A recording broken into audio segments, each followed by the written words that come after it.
Yo, what's happening, guys? Welcome to a brand new Rave Diaries and Tower Block Tales with yours truly, Uncle Doug's. Like the last episode, because I filmed it a minute ago, on a bench in Tooting Park in the sunshine in his shorts.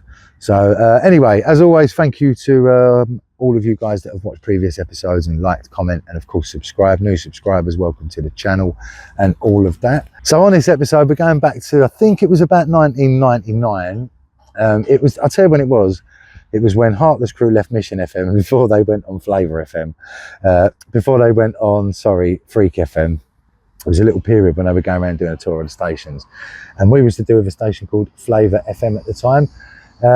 If I remember correctly, again, don't hold me to this, but I'm pretty sure Chris L ended up running it with Mission B, but I'm pretty sure the Jackos started it, or maybe Jacko and Chris started, I can't remember, but originally we was more involved in it than I ended up. Flava FM went off to do their thing and I ended up to do with Rinse, and we're all mates, you know? I mean, we're all Dagenham lads, they're still my friends now, Chris and Mission. I still talk to them now to this day. But anyway, this is sort of, I guess, early on in the Flava FM days. We'd moved to a studio, in a place called Broad Street in Dagenham. And what it was two kind of converted flats that were next door to each other. If you're a Dagenham person, it was like, you know, when you're going down Broad Street and you've got the sweet shop on your left as you go into Broad Street coming in from the Heathway end.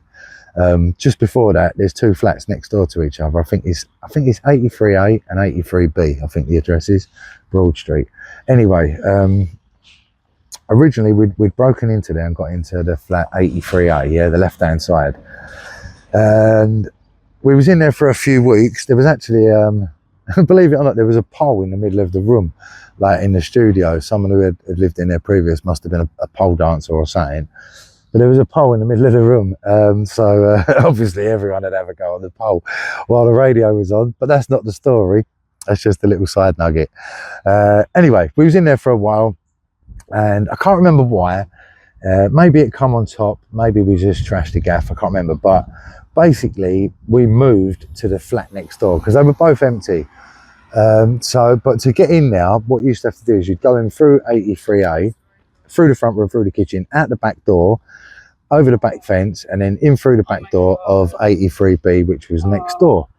So we thought we was really clever because everyone would see us going through one front door, and obviously the studio's in the one next door. So if anyone comes and kicks that door off, we're not in there. That's what we thought anyway. So the reason I mentioned Heartless Crew just briefly was because they actually came up to Flava FM. I've got the tape of it indoors. Might even be on one of my mix clouds or sound clouds, I don't know. But anyway, they came up to Flava FM just the once.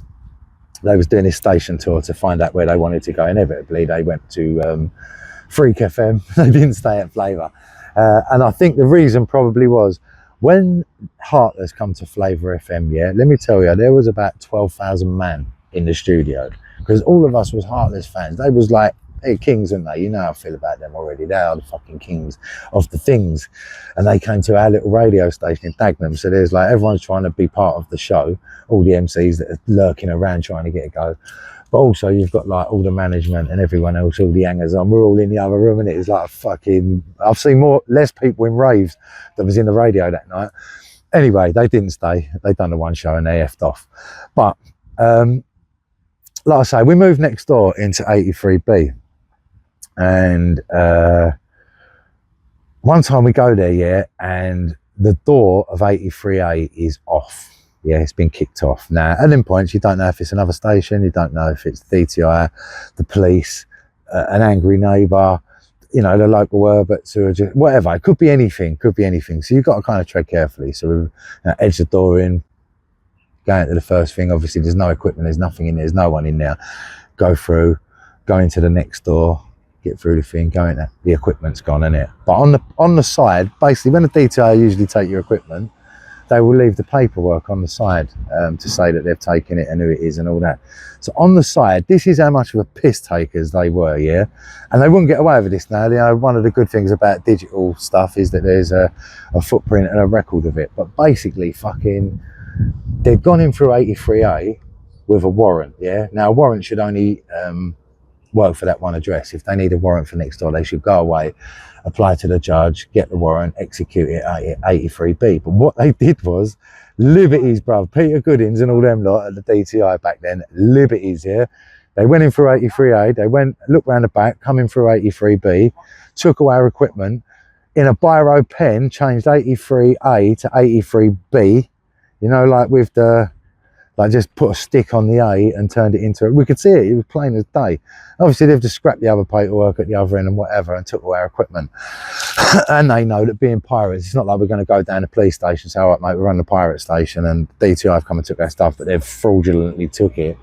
Obviously we're not going to do that, so we lost all our equipment. But it just goes to show you, like the lengths that they would go to. They would even change paperwork and break the law themselves, yeah, in a worse way than, I mean, we were just doing the pirate thing, which depends what side of the fence you are, ain't that bad in life. Fraudulently changing documentation to do with warrants and raids on premises, that's highly illegal. That's top end, you know what I mean? And I'm sure we weren't the only ones that they did stuff like that or that too. So, and it didn't surprise us because they were fucking militant like we were. Like we broke the law and done anything that we needed to do to be on. And the DTI, they broke the law and did everything they needed to do to get us off. But we were better than them. We won every time. So yeah, but that's the story of 83 A and B Broad Street. Now, it's not a mad story, it's not mad exciting, but it's just I wanted to show you the lengths that the other side, the opposition, will go to try and catch us or take our equipment, stall us and stop us and whatnot. They would literally break the law themselves. So yeah, big up the Flava crew. Ended up being a really good station, quite a big station. I think I actually told the story in another episode, but if I haven't, I'll tell you the story of when they went to the block. Yeah, they did. It's called The Stolen Laptop and the DTI, something like that. The episode's called. If you scroll back, you see it. This was the Flava guys that had the DTI's laptop, and with all of our information on, they broke into the van. They broke into the DTI's van while they was taking an aerial down and nicked all the transmitters and the laptop and all that. But that's a story on another video. You've already got that one to watch. So that was that. Big up my Flava crew again, yeah, everyone that used to lock in and whatnot, and of course big up all the DJs, the MCs and the gang behind the scenes at Flava. It was a good station for a little while. It was a bit mad, like when the guys took it over, they were militant, so a lot of time they were kind of fighting the authorities, but they was a good station, they had a lot of listeners. So big up the Flava crew, and big up you lot for watching another episode of Rave Diaries. Thank you very much. Don't forget to like and comment and subscribe, of course, if you haven't already, and leave all your pirate tales underneath, anything to do with the DTI, where they've had you over or anything like that. Please do. I read every comment, I reply to them all. I love reading them, and like I say every time, it kind of pieces the stories together, more so than just my version. We've all got versions, or a lot of us have got certain versions of certain stories. So yeah, get them be heard, let them be heard. All right, big up guys, thank you for locking in and listening. I will see you on the next one. Peace, we're out of here.